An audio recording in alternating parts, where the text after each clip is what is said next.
Hello viewers, welcome back to my channel. Another day another routine. और आज मैं अपने दिन की शुरुआत कर रही हूँ आंवला वाटर के साथ में। आंवला को मैंने ग्राइंड करके उसका जूस बना के फिर उसको क्यूब में कन्वर्ट करके रख लिया। और अर्ली मॉर्निंग जब मैं फ्रेश हो जाती हूँ तो मैं इसको एम्प्टी स्टमक में ले लेती हूँ। हेल्दी शुरुआत हो जाती है दिन की, सही रहता है। और आज पढ़ाई की शुरुआत दिन के 1 बजे करी और फर्स्ट स्लॉट में मैंने वोकैब लर्न किए। मैं ऑलरेडी जो 200 मोस्ट रिपीटेड वोकैब्स थे वो लर्न कर चुकी थी, बट अब मैं भूल चुकी हूँ क्योंकि मैंने कोई रिवीजन वगैरह करी नहीं अक्टूबर से। और ब्लैक बुक में 1600 प्लस हैं सब कुछ, ओस, इंटोनियम, सिनोनियम्स और इडियम्स। मैंने पहले इन सबको नहीं पढ़ा था जो 1600 की सीरीज़ है, लेकिन अब मैं जो मैंने पहले पढ़ा था उसको रिवाइज़ कर रही हूँ और साथ में जो मैंने नहीं पढ़ा था मैं उसको भी साथ में लर्न करती हुई चल रही हूँ। मैंने आप लोगों को बताया नहीं कि मैं किस एग्ज़ाम की प्रिपरेशन कर रही हूँ। I am a teaching aspirant और मैं DT प्लस भी TGT PGT दोनों की प्रिपरेशन कर रही हूँ। और साथ में मैंने अभी BS टेट एग्ज़ाम दिया था, वो मेरा क्लियर हो चुका है। तो right now I am aspirant of BPSC tree 4.0 also and various teaching exams also, क्योंकि मैंने राजस्थान का पेपर भी भर रखा है, हरियाणा असिस्टेंट प्रोफेसर का भी फॉर्म फिलअप किया हुआ है। और अभी मैं ये पिनाकल की बुक से सिनोनिम्स के क्वेश्चन, इसमें जो सिनोनिम के क्वेश्चन है वो स्ट्रेट नहीं है जैसे हमने ब्लैक बुक में पढ़े हैं। वो इसमें थोड़ा लॉजिक लगाना पड़ रहा है, एलिमिनेशन मेथड का यूज़ हो रहा है, तब जाके क्वेश्चंस मतलब ठीक लग पा रहे हैं। बहुत ही कम ऐसे वर्ड्स हैं जो स्ट्रेट जो हमने पढ़े हुए वो डायरेक्ट हैं इसके अंदर PYQs में। मैंने डिसाइड किया है कि मैं डेली 1 घंटा वोकैब को और 1 घंटा ग्रामर को दूंगी और साथ में मैं अब MCQ भी प्रैक्टिस क्या करूँगी, ताकि जिससे मैं जो पढ़ रही हूँ, क्योंकि जो हम पढ़ते हैं जब तक हमने उसको नहीं अप्लाई किया ना वो किसी काम का नहीं है। क्योंकि जब हम क्वेश्चंस लगाते हैं तो उसमें हमें बहुत सारी नई चीज़ें पता चलती है, किस तरीके के एरर आ रहे हैं वो भी पता चलते हैं। तो इसलिए मैं डेली या फिर अल्टरनेट डेज पे MCQs भी लगाया करूँगी। और आपको एक बड़ी अजीब सी और बड़ी बेवकूफ़ी भरी बात बताऊँ, ये बुक मैंने सेकंड हैंड ली थी दिल्ली गेट से जाकर।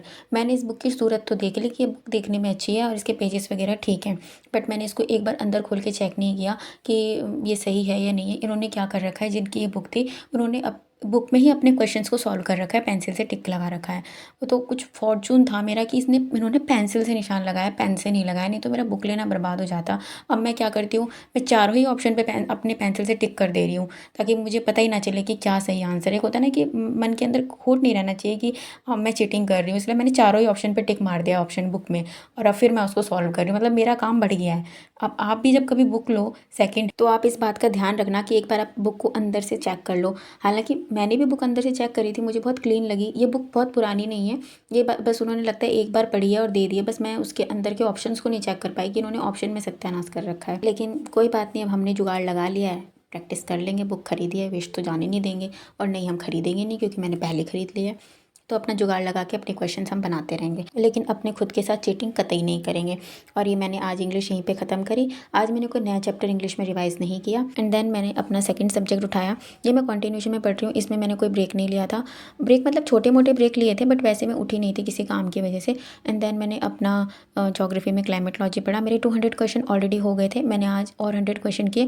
और एक मक्खी मेरे रूम में घुस गई थी, इसने मुझे इतना तंग किया, मुझे तो ऐसा लग रहा था इसको भी क्लाइमेटोलॉजी पढ़नी है। मेरे आसपास ही भटके जा रही थी। जब मैं इंग्लिश पढ़ रही थी तब नहीं थी ये, जब मैं ज्योग्राफी पढ़ने लग गई है तब आ गए। अभी जो मेरे साथ ये दिक्कतें हो रही है ना कि मुझे चीज़ें याद नहीं हो रही है, मुझे रिकॉल नहीं हो रही हैं चीज़ें, उसका मेन कारण यही है कि मैंने अक्टूबर से बिल्कुल रिवीजन किया ही नहीं। और आपने पहले चाहे कितना ही अच्छा पढ़ा हो, कितना ही अच्छा लर्न क्यों ना किया हो, लेकिन अगर आप रिवीजन नहीं करोगे कंटिन्यू बेसिस पे तो फिर आप भूल जाओगे चीज़ों को। अगर आप डेली नहीं कर सकते तो आप वीकली करो, वीकली नहीं कर सकते तो मंथली करो, लेकिन अगर आप कंप्लीटली बंद कर देते हो ना तो आप डेफिनेटली भूलोगे। और मेरे साथ भी वही हुआ है। लेकिन अब मैं दोबारा से धीरे धीरे ट्रैक पे आ रही हूँ, दोबारा से मैं टारगेट सेट कर रही हूँ कि मुझे इतना घंटे पढ़ना है।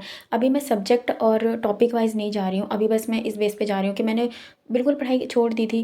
कभी कुछ पढ़ लिया, BPSC पढ़ लिया, कभी साइंस पढ़ लिया, ऐसे कोई टारगेट नहीं था मेरा। तो अब मैं ये हो गया कि अब मैं दिन के 6 घंटा ज़रूर पढ़ाई करूँ। अभी मैंने ये अपने अंदर न्यू रेजोल्यूशन लिया है कि मैं 6 घंटा दिन का ज़रूर पढ़ूंगी। जब एग्ज़ाम बहुत ज़्यादा डिले होते जाए ना तो फिर ना वो इंटरेस्ट और वो चीज़ें ना ख़त्म होने लगती है जो एंथुसियाज्म स्टार्टिंग में होता है जब फॉर्म फिलअप करने के बाद में।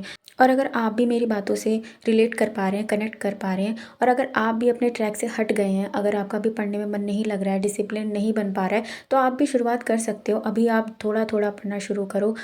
एग्ज़ाम में अभी टाइम है TT+B के 4-6 महीना उसमें लग जाएँगे TGT होने में, तो आप अभी से भी पढ़ना शुरू करोगे तो अच्छे खासे एग्ज़ाम की प्रिपरेशन हो जाएगी। BPSC ट्री के फॉर्म भी मार्च में आएँगे, ऐसा न्यूज़ में दिखाया जा रहा है, तो उसके लिए भी एग्ज़ाम होने तक हमारे पास 90 डेज़ हैं।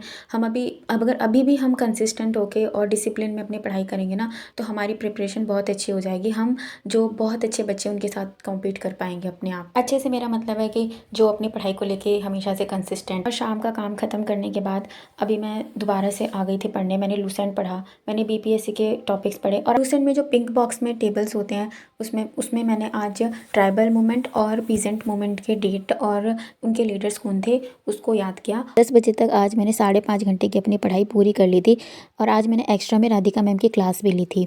उसके बाद मैं नीचे चली गई थी, डिनर वगैरह किया, अपने घर के जो भी थोड़े बहुत काम होते हैं वो किए। आज शाम को मैंने डिनर नहीं किया था क्योंकि मैं पढ़ रही थी, तो मैं उस फ्लो को ख़त्म नहीं करना चाहती थी। मैं चाहती थी कि मैं थोड़ा ज़्यादा पढ़ लूँ आज शाम होने से पहले पहले, तो इसलिए मैं उठी नहीं उस टाइम पे।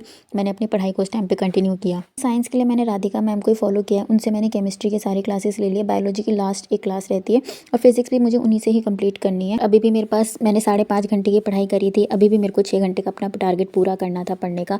तो मैंने नेट का PYQ उठाया, जो मैंने अटैम्प्ट दिया था। उस टाइम पे जो क्वेश्चंस मुझसे गलत होते थे PYQ सॉल्व करते टाइम, मैं उनके नोट्स बना लेती थी, तो उन्हीं को ही मैं इस टाइम पे अभी रिवाइज कर। मैंने जनवरी से अपने पढ़ने का टारगेट बनाया हुआ है, तो उस टाइम पे जब मैंने शुरुआत करी थी तो मैंने नेट के PYQ से ही करी थी। उस टाइम पे मैं 5 ईयर के PYQ रिवाइज कर चुकी थी इंडिविजुअली, और अब मेरे पास आज टाइम था तो फिर मैंने इसको भी आज रिवाइज किया और इस तरीके से मैंने आज 12 बजे से पहले 6 घंटे की पढ़ाई अपनी पूरी ख़त्म कर ली थी। That's it for today. Meet you in the next video tomorrow. Till then bye bye, Radhe Radhe, good night.